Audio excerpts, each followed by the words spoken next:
आते थे हर रोज वो लेक्चर सुनने जो दिल पे कम और दिमाग पे ज्यादा असर करता था। सुबह से शाम क्लास, शाम से शाम पढ़ाई, शाम से रात पढ़ाई और रात से रात होती थी खुशियों का, दोस्तों का, रिश्तों का विदाई। फिर भी हर रोज जाते थे हम क्लास में। टीचर आते थे, जाते थे, पता नहीं लगता था क्या पढ़ाता था, फिर भी कुछ समझ में नहीं आता था। पापा पूछते थे फोन पे, बेटा कैसे पढ़ाई हो रहा है, और हम जवाब देते थे हर बार, ठीक चल रहा है। उनको पता था कि हम झूठ कह रहे हैं, फिर भी वो सिर्फ ये कहते थे, कोई नहीं, कोई समस्या हो तो बताना। और मैं चुपचाप सुनता था, इसलिए नहीं कि हमको जवाब नहीं पता, मगर इसलिए कि समस्या क्या है यही समझना सबसे बड़ा समस्या था।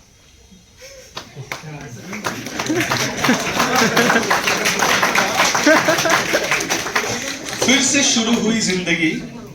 हर रोज मैं और सरदार शेरगिल हॉस्टल में सुबह नहा के, खाना पका के रोज वही क्लास जाते थे और कुछ नहीं समझ के खाली दिमाग वापस आते थे और दिल को ये दिलासा दिलाते थे कि एक दिन, शायद एक दिन समझ जाएंगे, मगर क्या समझेंगे। फिर एक दिन सुबह आप आए क्लास में पहली बार। याद है ज्योग्राफी का क्लास था, व्हाइट शर्ट पहने हुए थे आप, और पहली बार जिंदगी पे पहली बार समझ आया कि समझ किसको कहते हैं।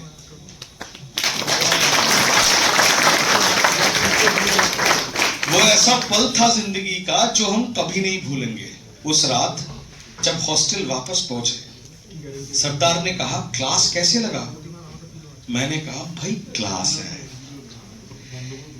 आपसे एक चीज सीखा है सर, पढ़ाई तो हमने कभी की ही नहीं, मगर पढ़ना मुझको आता था, मगर पढ़ते कैसे हैं यह आपने सिखा दिया। और जिंदगी की हर एक पत्ते धीरे धीरे खुलने लगे। और फिर पापा पूछते थे फोन पे, कैसे पढ़ाई हो रहा है, और मेरा जवाब इस बार भी एक ही था, ठीक चल रहा है। मगर इस बार हम सच बोल रहे थे और उन्होंने ये पूछना ही बंद कर दिया कि कोई समस्या हो तो बताना। फिर धीरे धीरे अवध ओझा सर से मिले, आपके प्यारे मित्र, और मेरे दोनों ईश्वर में और एक ईश्वर। आपसे सीखा पढ़ते कैसे हैं, ओझा सर से सीखा पढ़ाते कैसे हैं।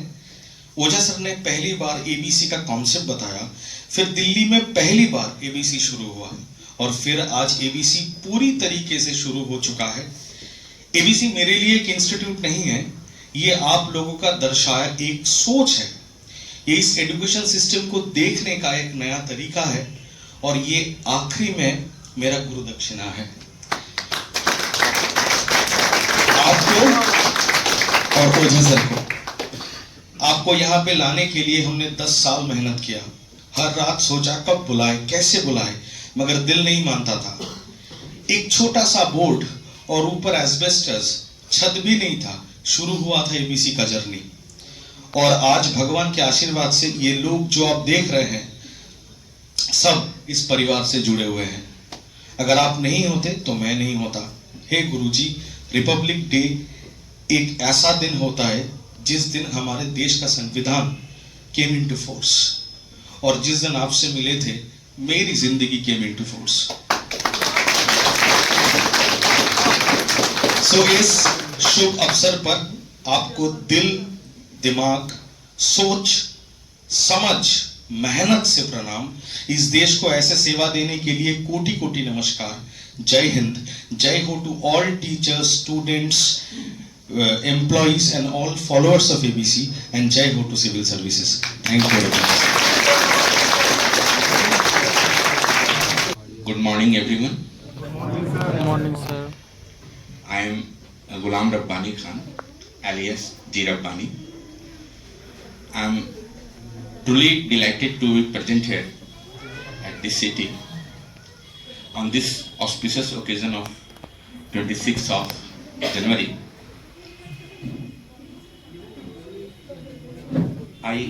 my heartfelt gratitude goes to the organizers, especially Deep Sarkar, for giving me chance to share my thoughts in front of you. Okay, so I will use some English as well as Hindi to understand it better. Okay, are you comfortable with? Yes, sir.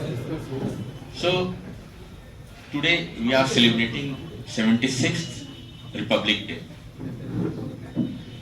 The basic doctrine of our constitution, that is liberty, equality, fraternity, that is brotherhoodness. Okay, it is all reflected in our constitution. So this constitution, it gives us a strength to the common man, to the common citizen of India. That's why it is basic pillar of our constitution.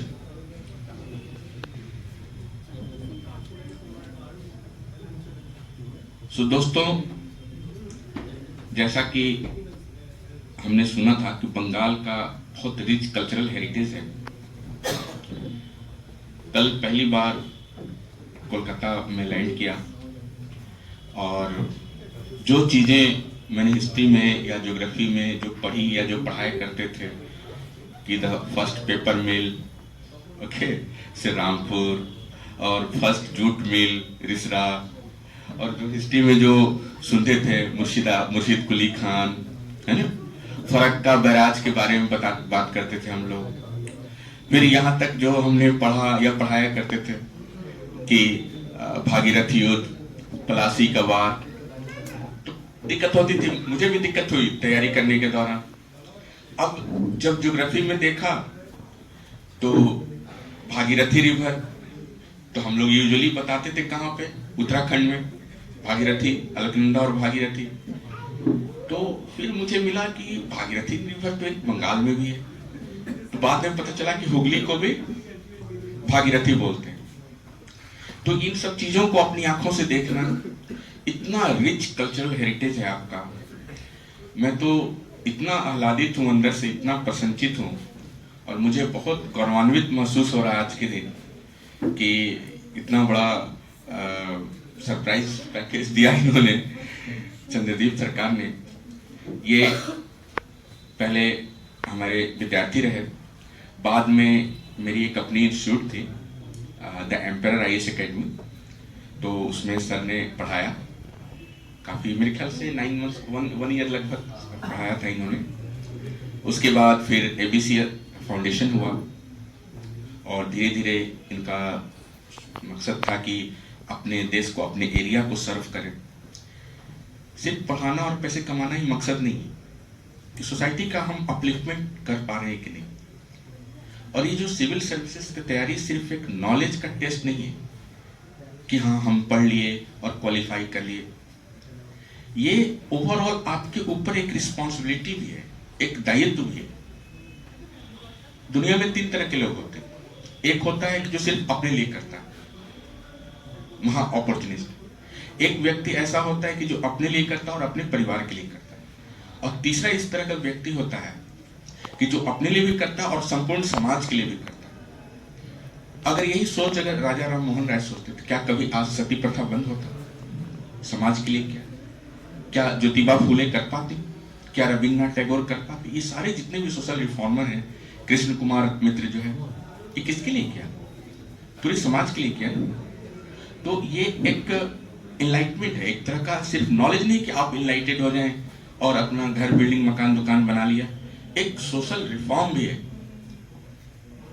और ये जो भूमि, आपकी पावन भूमि बंगाल, क्या नहीं दिया इसने देश को?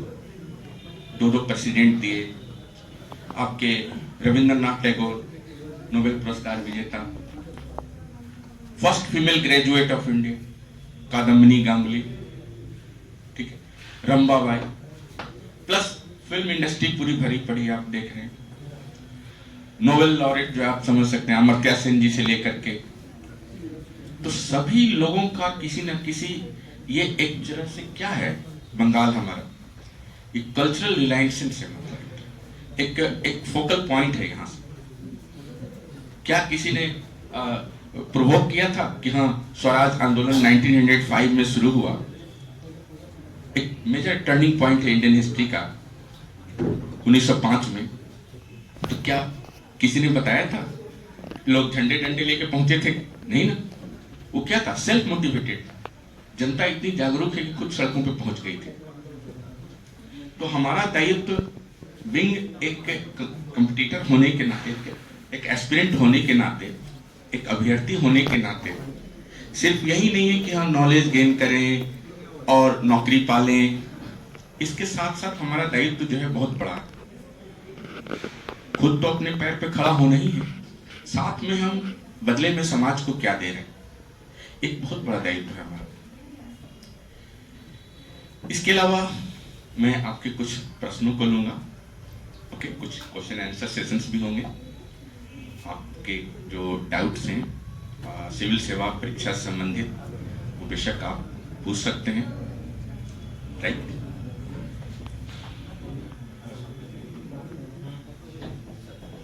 हमारे यहाँ एक प्लेस भी है कोसी का, मथुरा के पास, ओके, इसलिए मैं रिकॉल कर पा रहा हूं। इसमें मेरे जवाब में ही आपका जवाब छुपा हो। देखिए कैसे हम याद रखें चीजों को। अब मैं आपका नाम नहीं भूलूंगा कभी। कैसे, क्यों? क्योंकि चीजों को कॉरिलेट करना, ठीक है। अब मैंने देखा किसको, अरे यार इन्हें तो कहीं देखा लग रहा है, तो कहां देखा लग रहा है, तो पीछे का चीज याद करेंगे, बैकग्राउंड। अच्छा इनको हमने सिनेमा हॉल में देखा है, मॉल में देखा है। आपका नाम जैसे कोसी कलां बताया, अब मेरे दिमाग में बैठ गया कि हमारे यहाँ का एक प्लेस है कोसी कलां, याद रहेगा मुझे। तो याद रखने का सबसे बेस्ट टेक्निक क्या है कि उसकी पीछे की चीजों को, उसके बैकग्राउंड को कनेक्ट करवा। मेरी बात सुन ले कि आपको हमने कहां देखा, फलाना मेट्रो में देखा, सिनेमा हॉल में देखा, मॉल में देखा, तो उसके पीछे की चीज याद रहेगी आपको, वो एपिसोड, वो चीज आपको अपने आप याद रहेगी।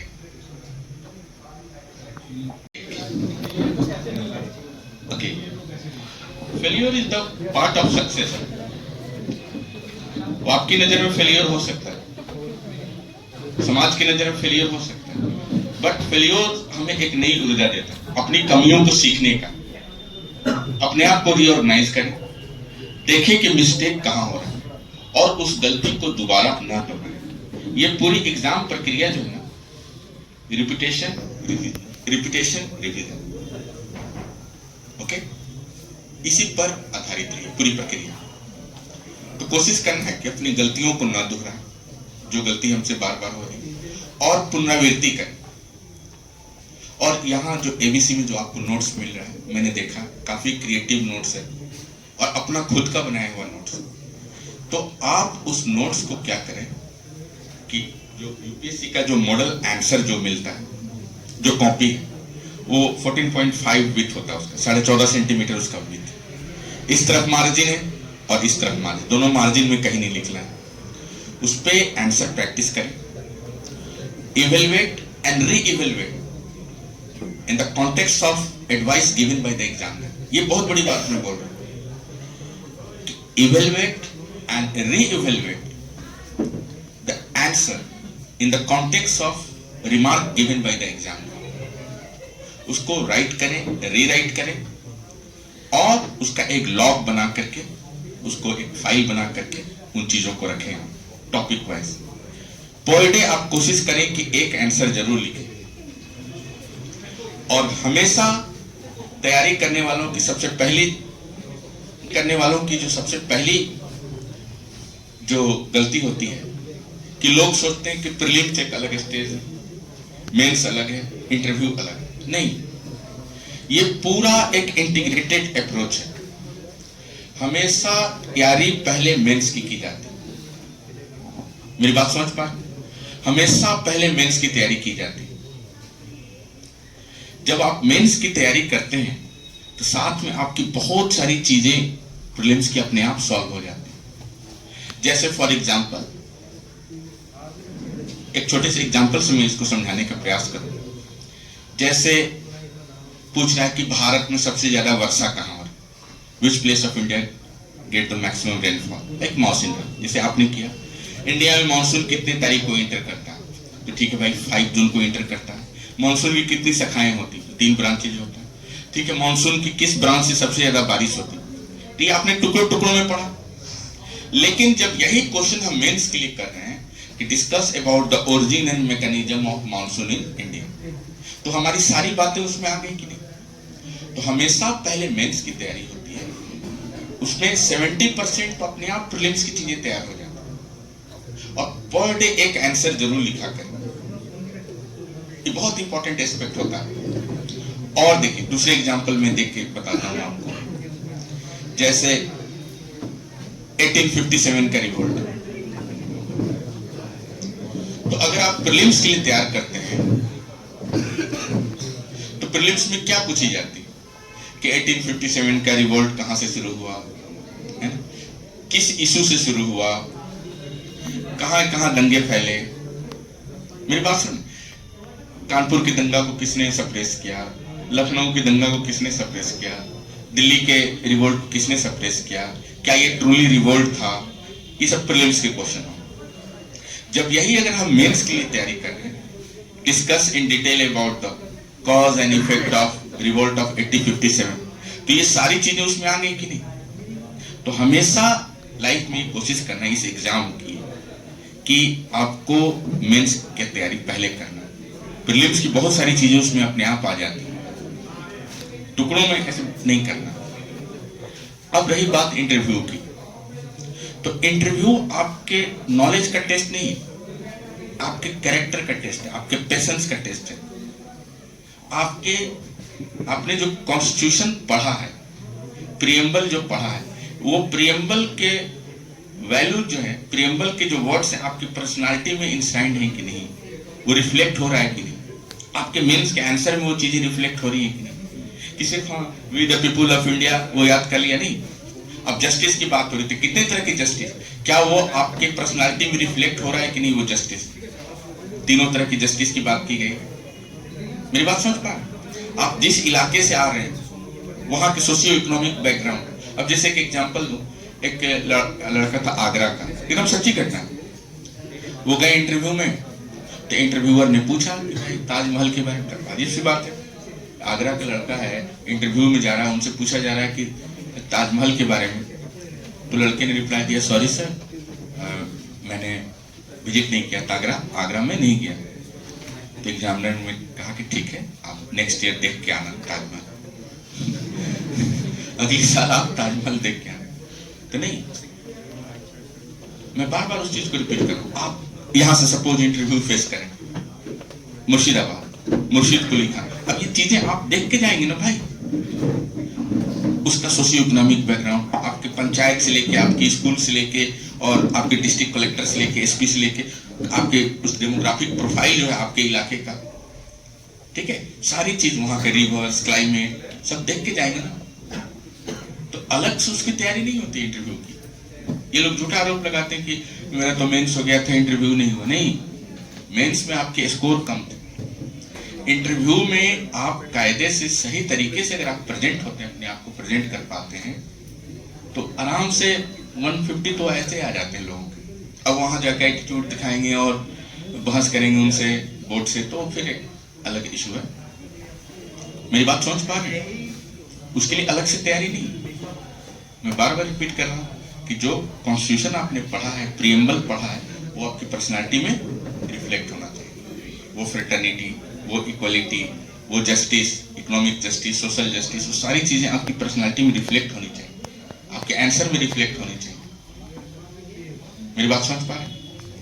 तो ये इसका सबसे बेस्ट तरीका है कि आंसर को right, rewrite the answer and in the context of the what, context of the remark given by examiner. जो एग्जामिनर ने रिमार्क आपको दिया उस आंसर पे, उसको बहुत से लोग क्या करते हैं कि सिर्फ एग्जामिनर ने रिमार्क दिया, कॉपी को उठा के किनारे रख दिया। नहीं, दोबारा से लिखो। जो गलतियां की उसको उस रिमार्क के कॉन्टेक्स्ट में दोबारा से कॉपी उसको लिखिए और लॉग बना के उसको रखिए पूरा। ये एक बेस्ट तरीका है। हमारे पापा जो है वो कहा करते थे कि जो अभी जितना लिखोगे, अभी जितना हाथ चलाओगे,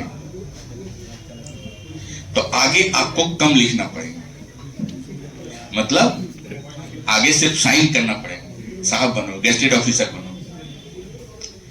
अभी जितना लिखोगे तो आगे तुम्हें कम लिखना पड़ेगा, मतलब आगे सिर्फ साइन करना पड़ेगा फाइल।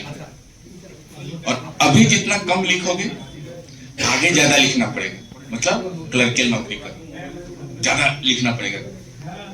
कितनी बड़ी बात है। हमारे फादर हमसे कहा करते थे। तो सेम चीज मैं ये चीज आपसे भी दोहरा रहा हूं, ठीक है। So anyone else? Yes sir, Chandradeep sir की वजह से हम आपसे बात कर पा रहे हैं। मेरा क्वेश्चन आपसे ये था, सर तो बोलते ही हैं सर बहुत पॉजिटिव है, बहुत ज़्यादा बहुत पॉजिटिव है, बट मैं फिर भी आपसे यही पूछना चाहूँगी सर कि गोल कैसे सेट करें कि मुझे जीएस का पेपर कितने घंटे पढ़ना है, करंट अफेयर्स भी आता है, बिग सब्जेक्ट्स भी है, किस तरह से अपना वो जो डेली गोल है या वीकली गोल है इसको प्लान करें और उस पे मतलब हो फुलफिल हो। ठीक है। देखो, बहुत बेहतर कायदे का क्वेश्चन पूछा इन्होंने, और ये सबके लिए, हर एस्पिरेंट के साथ ये दिक्कत आ रहा।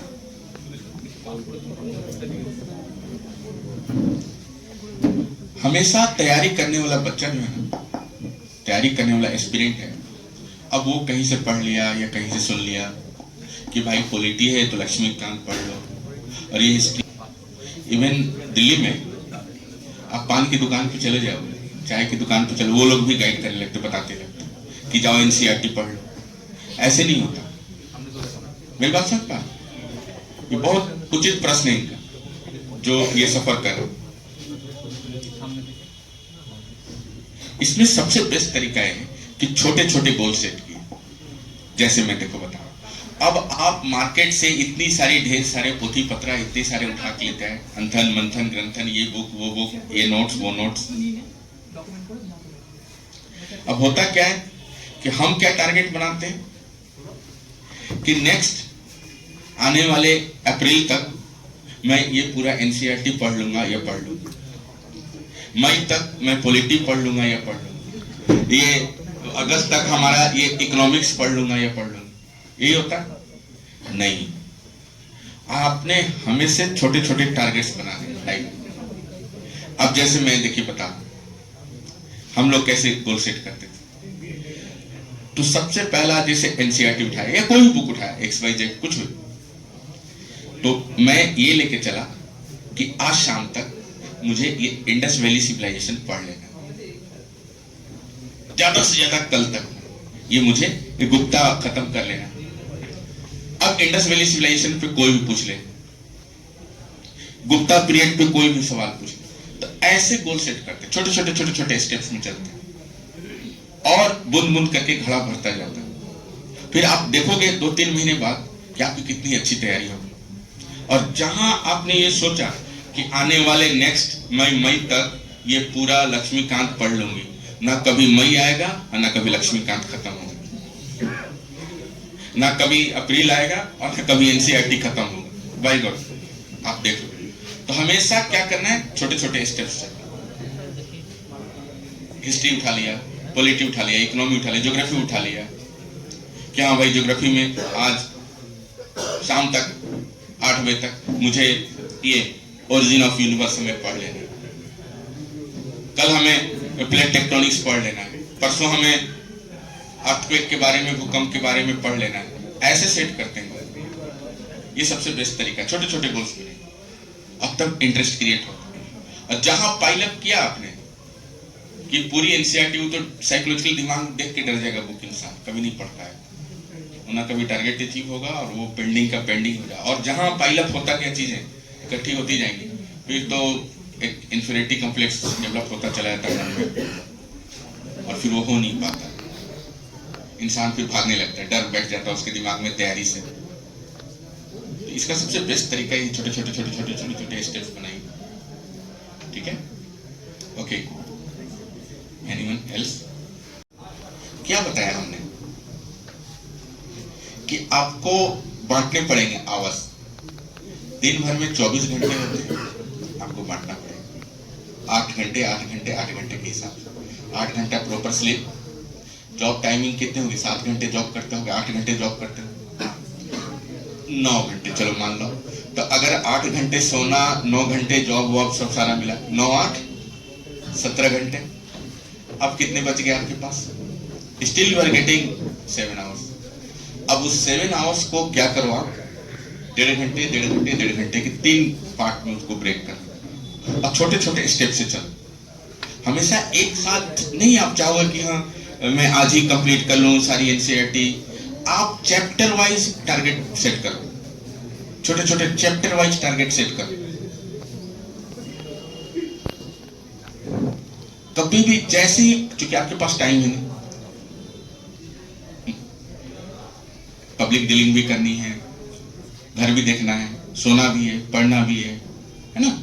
तो उसमें आप लोग के साथ जो जॉब करने वाले कैंडिडेट हैं, ऑनेस्टली बताऊं, उनके सक्सेस के चांसेस सबसे ज्यादा होते हैं। और मैंने देखा है हमारे यहाँ सबसे ज्यादा लोग वही क्वालिफाई किए हैं जो जॉब करते हैं, क्योंकि उसके पास टाइम ही नहीं, उसको दिया जा रहा है कि भाई बस इतना है, ये पढ़ लो।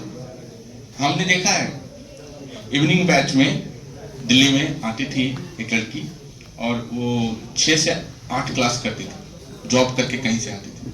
बहुत से ऐसे लड़के क्वालिफाई किए, उसके पास टाइम ही नहीं है कि 10 किताब पढ़े हिस्ट्री की, 10 किताब ज्योग्राफी की, 10 पॉलिटी की, इकोनॉमी की। उसको बस दिया गया कि इतना ये पढ़ लो बाबू, उसके पास टाइम ही नहीं। तो मैंने कई बार नोटिस किया, देखा कि शाम में क्लास होती थी 6 बजे, वो कोचिंग खुलने से पहले वहाँ स्टेयर्स पे बैठ के, सीढ़ी पे बैठ के थोड़ा 10 मिनट रिवीजन करना। अब पर डे उसका वही रूटीन, कोचिंग खुलने से 10 मिनट पहले आ जाए, वहीं पे स्टेयर्स पे बैठ के देखता था मैं कि रिवीजन करते, और हो गया उसका फाइनल सिलेक्शन।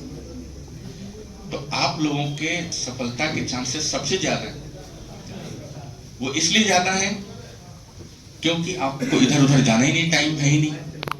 जब टाइम नहीं है तो क्या करोगे? जो चीज आपको दिया जा रहा है सिर्फ उसी पर रिलाई कर रहे हैं, और वही करना भी पड़ेगा क्योंकि आपके पास ऑप्शन नहीं कि ये खंगालें, वो नोट्स पढ़ें, ये नोट्स पढ़ें, आप उसी को बार बार रिवीजन करना है।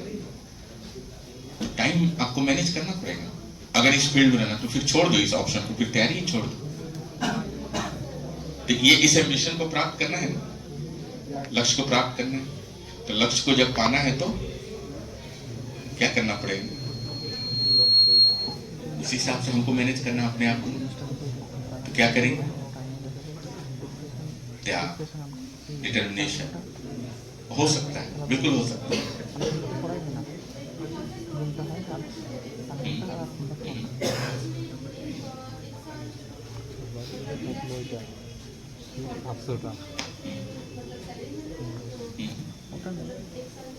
डिस्ट्रैक्शन होता है, वो थोड़े समय के लिए। आपको सैलरी मिला, आप खुश हो गए थोड़े समय के लिए, 1 साल 2 साल, हाँ, तो आप टाइम मैनेज करो। 8-8 घंटे वाला जो सबसे बेस्ट सिंपल प्लान है लाइफ का, सोना, और जितना ये से मोबाइल से डिस्ट्रैक्शन जितना बहुत ज़्यादा होता है उससे कम अवॉइड उसको यूज करना, काम की मतलब का चीज़ यूज की, और बांटो समय को।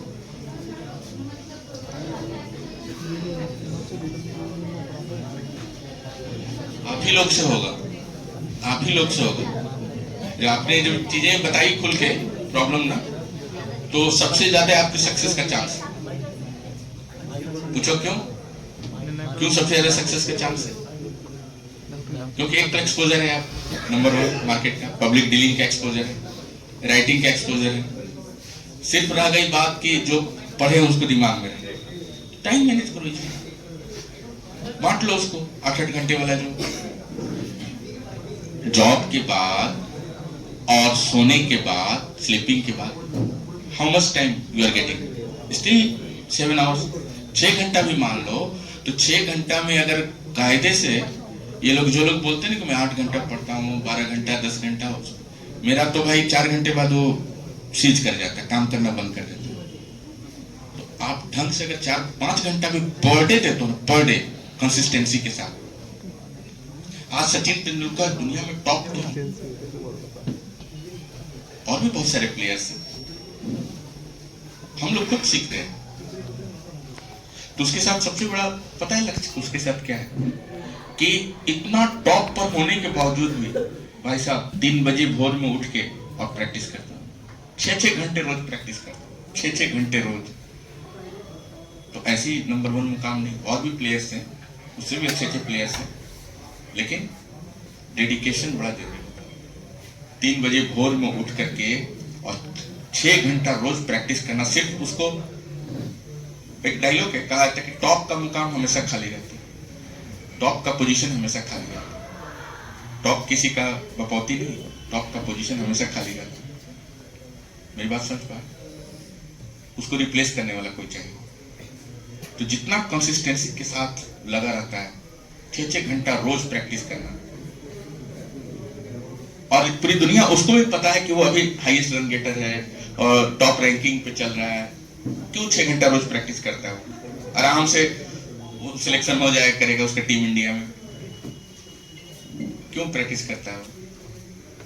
यही चीज करना पड़ेगा, फुल डेडिकेशन मांगता है, और प्रैक्टिस बहुत मस्त है। पर डे आपको प्रैक्टिस करना पड़ेगा अगर उस मुकाम पे आपको कायम रहना है, ठीक है ना? यस, मेरे बेटे का चेहरा देखा 2.5 साल के बाद नानी के यहाँ छोड़ दिया था, और इतना डेडिकेशन। 2-2.5 लाख का पैकेज था मुंबई में, सोच ली, जॉब को छोड़ी और बच्चे को नानी के यहाँ छोड़ा, और उसके बाद देखिए आप सब कुछ चाहते हो, एक तरफ तो बच्चे को भी देखना है, जॉब भी देखना चाहते हो, तैयारी भी करना चाहते हो, बिल्कुल पॉसिबल है। तीनों को समय, वही टाइम मैनेजमेंट वाली बात आती है जो इनका प्रश्न है मिलता जुलता।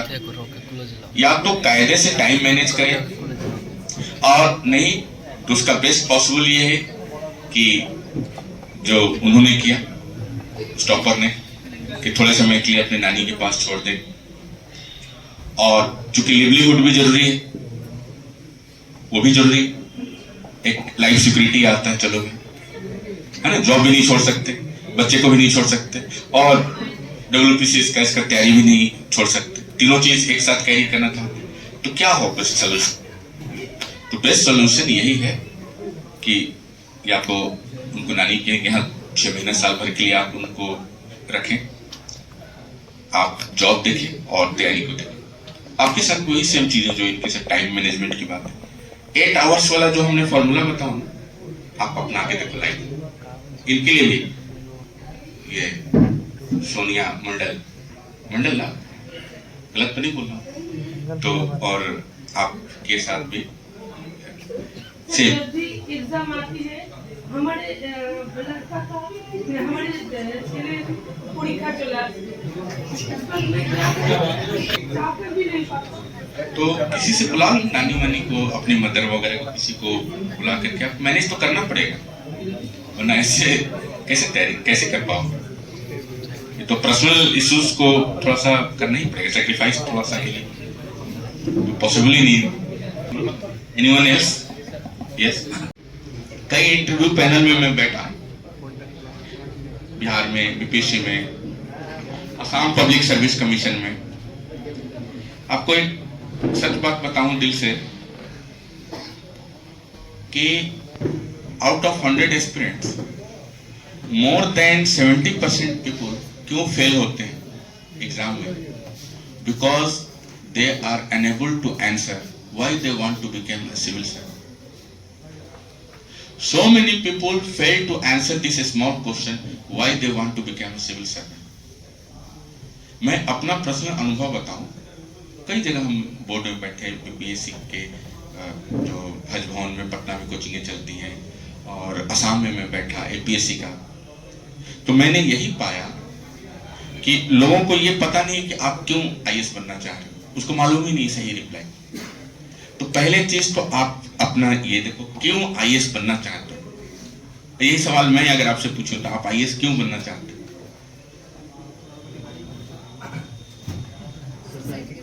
जो पहले बोला और पीसफुल बनाने के लिए, पीसफुल बनाने के लिए, तो वो पॉजिटिव एंड पीसफुल बनाने के लिए सोसाइटी को, तो वो ठेका तो ले रखा है एनजीओ वालों ने, तो तुम्हारी आईएएस की क्या जरूरत है? यस यस रिप्लाई ऐसे आएगा, हम भी ऐसे पूछेंगे। एनजीओ ने तो पीस का मतलब अगर कोई जगह पे कोई क्राइम ऐसा कुछ हो जाए तो एनजीओ वाला तो कुछ नहीं कर पाएगा। कर सकते हैं, क्यों नहीं, वॉलंटियर्स हैं। यस तो आप इसको थिंक करना, घर पे सोचना, बाकी चंदीप आपको बताएंगे, है ना, और सौरभ सर भी, उनसे भी बात करना, और एक दिमाग में विजन एकदम क्लियर हो। यस विजन क्लियर हो कि आप क्यों बनना चाहते हो, एकदम करेक्ट रिप्लाई। और हर व्यक्ति जाके आज रात में जरूर सोचे कि आप आईएएस क्यों बनना चाहते हो, वेस्ट बंगाल सिविल सर्विसेज क्यों क्वालिफाई करना चाहते हो। That vision should be crystal clear in your mind. आपके जिस दिन आपको ये अगर रिप्लाई मिल गया, आपके आधे प्रॉब्लम का सॉल्यूशन निकल जाएगा। बात समझ में? आपके आधे प्रॉब्लम का सॉल्यूशन आपको खुद निदान मिल जाएगा कि आप क्यों सिविल सर्विसेज की तैयारी करना चाहते हो। नंबर 1। रही बात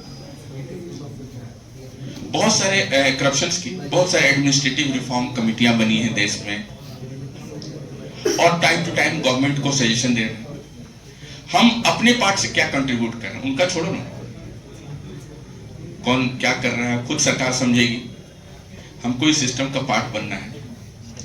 हमारा चरित्र क्या है, ठीक है, ये 3 उंगली किधर है?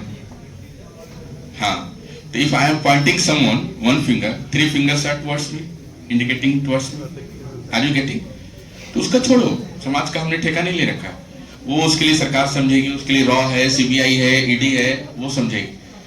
हम अपने पार्ट से क्या कर रहे हैं, हम समाज में छोटा सा क्या कंट्रीब्यूट कर पा रहे हैं, ठीक है। क्या आप टैक्स भरते हो? क्या उसमें चोरी नहीं करते? क्या आप जीएसटी भरते हो? क्या उसमें चोरी नहीं करते? क्या आप टोल टैक्स भरते हो? क्या आप हेलमेट लगा के घूमते हो? क्या सारे रूल रेगुलेशन फॉलो करते हो? बात समझ रहे? तो हर चीजों को आप ईमानदार, सारे ईमानदार, मन चंगा कठौती में गंगा। बात समझ रहे? तो उसका हेडेक छोड़ दो तुम कि कौन करप्शन ले रहा है, कौन क्या कर रहा है, ऐसे तो कभी दुनिया चल ही नहीं पाए, है ना। Anyway,